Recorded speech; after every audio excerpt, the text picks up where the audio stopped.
Césaire et Picasso se sont rencontrés en 1948 au Congrès pour la paix en Pologne.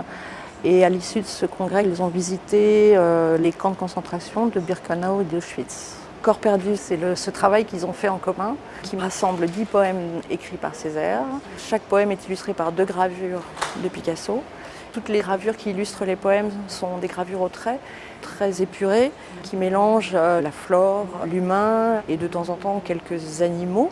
Il a rajouté des aquatintes au sucre sur tous les titres de poèmes.